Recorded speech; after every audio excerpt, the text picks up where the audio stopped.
The New York Times chief operating officer has revealed the stunning moment of defeat that served as the turning point for her career. Meredith Kopit Levien, who is also the media firm's executive vice president, was speaking at the IAB's Visionaries, Female Founders. Describing the pivotal moment when she was passed over for a job she'd been working toward for a decade, she explained, "When this job that I'd been moving up the ladder for became available, it was not obvious to the new CEO of that company that I should be the person for that job, and it was a stunning moment of defeat in my career.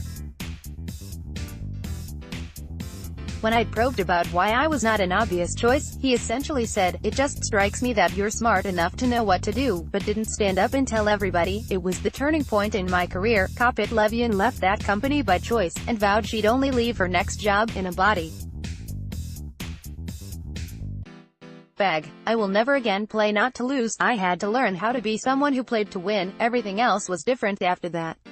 The COO, who's been with the company for around 5 years, said there was a period of time in which she was the only woman on the executive committee. But 3 other female execs joined rapidly, a transition she said empowered her in her role. "It's so clear to me that when there are more women in the room, I perform better," she added. "It's because I'm not so worried about the atmospherics or trying to fit into a system that I didn't design." Kopit Levien shared the stage with Jessica Bennett, the New York Times' first gender editor. Bennett, who joined the team around 2 weeks after the Harvey Weinstein story broke, spoke about what direction the equality conversation must go in now. The editor said mass thumb-twiddling followed the Weinstein story, as newsrooms waited for the next high-profile public figure to fall. "It was a tsunami, this domino effect, one after the next," said Bennett. "Then it felt like there was a little bit of a lull.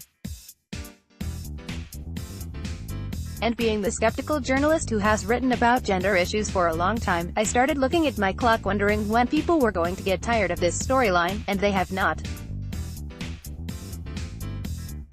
What we're seeing is a shift from very high-profile cases with very well-off, privileged women, who in many cases were more famous than the accusers, expand into looking more critically into working-class industries and looking at the role of race in this conversation.